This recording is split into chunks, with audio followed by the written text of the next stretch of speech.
ఇజ్రాయెల్లో సుమారు ఉదయం 6 గంటలు అవుతుంది. లాంగ్ రేంజ్ హై ప్రెసిషన్ మిసైల్స్తో ఆర్మ్డ్ అయి ఉన్న ఫైటర్ జెట్స్ టేక్ ఆఫ్ అయ్యాయి. సిఐఏ మరియు ఇజ్రాయెల్ ఇంటెలిజెన్స్ ప్రకారం ఇరాన్ లీడర్షిప్లోని ముఖ్యమైన వాళ్ళు తెహరాన్లో ఒక కాంపౌండ్లో సమావేశం అయ్యారు. వాళ్ళలో Iran supreme leader Ayatollah Ali Khamenei కూడా ఉన్నారు. జెట్స్ టేక్ ఆఫ్ అయిన 2 గంటల 5 నిమిషాలకు ఇజ్రాయెల్ మిసైల్స్ ఆ కాంపౌండ్ని స్ట్రైక్ చేశాయి.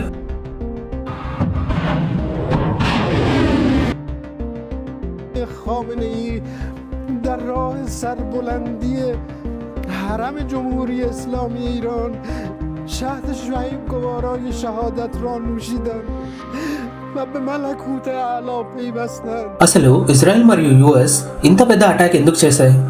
Main reason nuclear weapons. కానీ ఆ వెపన్స్ కంటే అవి ఎవరి చేతిలో ఉన్నాయనేదే అసలు భయం. దశాబ్దాలుగా ఇజ్రాయెల్ పై అటాక్ చేసే చాలా ఆర్మ్డ్ మిలిషియాస్ కి ఇరాన్ బ్యాక్గ్రౌండ్ నుండి ఫండ్స్ మరియు వెపన్స్ ఇస్తుంది. అది కాకుండా ఇరానియన్ రెజిమ్ నుండి ఎప్పుడు వినపడే open slogans death to America మరియు డెత్ టు ఇజ్రాయెల్. ఇలాంటి ఐడియాలజీ ఉన్న దేశం చేతికి న్యూక్లియర్ బాంబ్ వస్తే యుఎస్ మరియు ఇజ్రాయెల్ కి థ్రెట్ ఇన్ఎవిటబుల్ అని వాళ్ళ గట్టి నమ్మకం. ఒకవేళ ఇరాన్ న్యూక్లియర్ పవర్ అయితే వెస్ట్ ఏషియాలో పవర్ బ్యాలెన్స్ మొత్తం షిఫ్ట్ అయిపోతుంది.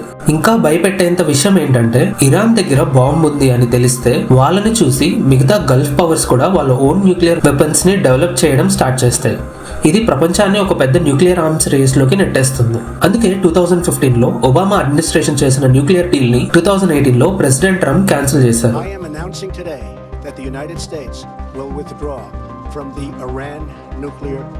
ఆ మూమెంట్ నుంచి ఇరాన్ మళ్ళీ యురేనియం ఎన్రిచ్ చేయడం స్టార్ట్ చేసింది. యుద్ధం వైపుగా టైం టికింగ్ మొదలైంది. మరి ఇప్పుడు ఎందుకు స్ట్రైక్ చేశారు? ఎందుకంటే ప్రస్తుతం ఇరాన్ చాలా వీక్ పొజిషన్ లో ఉంది. ఎకనామిక్ గా చూస్తే వాళ్ళ కరెన్సీ తీవ్రంగా క్రాష్ అయింది. రెజిమ్ పరంగా చూస్తే దేశంలో జరుగుతున్న మాస్ ప్రొటెస్ట్ వల్ల ఇస్లామిక్ రిపబ్లిక్ ఫౌండేషన్ షేక్ అయింది. శత్రువు ఇంత వీక్ గా ఉన్న ఈ టైం ని యుఎస్ మరియు ఇజ్రాయెల్ గోల్డెన్ ఆపర్చునిటీగా చూశాయి. ఈ టైంలో స్ట్రైక్ చేస్తే వాళ్ళు తిరిగి కొట్టలేరు అని ఒక ప్రివెంటివ్ మెజర్ తీసుకున్నారు.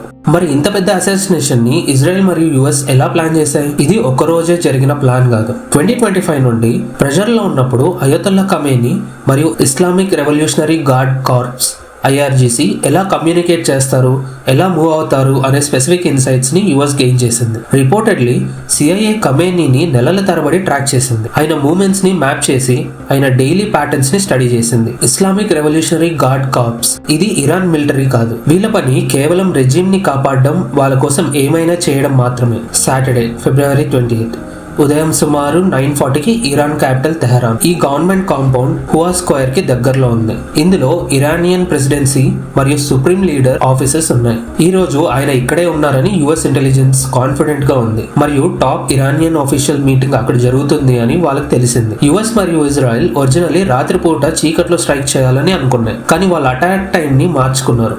ఈ ఆపర్చునిటీ మిస్ అవ్వలేనంత పెద్దది కాబట్టి. హఠాత్తుగా ఇజ్రాయెల్ మిసైల్స్ ఆ బిల్డింగ్ ని హిట్ చేశాయి. ఇంపాక్ట్ టైంలో సెవెరల్ నేషనల్ సెక్యూరిటీ ఆఫీషియల్స్ ఒక బిల్డింగ్ లో ఉన్నారు. సుప్రీం లీడర్ అలీ ఖమేనీ ఇంకో బిల్డింగ్ లో ఉన్నారు. ఆ తర్వాత శాటిలైట్ ఇమేజరీలో బిల్డింగ్స్ కి హెవీ డ్యామేజ్ జరిగిందని తెలిసింది. నల్ల పొగ వస్తుంది. ఈ అటాక్ లో supreme leader Ayatollah Ali Khamenei చనిపోయారు. ఆయనతో పాటు Saeed Abdul Rahim Mousavi, chief of staff of Iran's armed forces, Ali Shamkhani, head of national defence council, Mohammad Pakpour, commander in chief of IRGC, Aziz Nasirzadeh, defence minister కూడా చనిపోయారు. Israel news ప్రకారం opening strike లో కేవలం 1/2 నిమిషంలో 40 మంది senior Iranian officials చనిపోయారు. నెలల తరబడి ప్లాన్ చేసిన ఈ టాప్ సీక్రెట్ ఆపరేషన్ కి పేరు ఇజ్రాయెల్ వాళ్ళు రోరింగ్ లయన్ అని, యుఎస్ వాళ్ళు ఎపిక్ ఫ్యూరీ అని పెట్టుకున్నారు. What do you think? US ఇంకా ఇజ్రాయెల్ చేసింది కరెక్ట్ అంటారా? మీ ఒపీనియన్ ఏంటో కామెంట్స్ లో రాయండి. ఇలాంటి మరిన్ని అనాలిసిస్ కోసం ఛానల్ ని సబ్స్క్రైబ్ చేసుకోండి.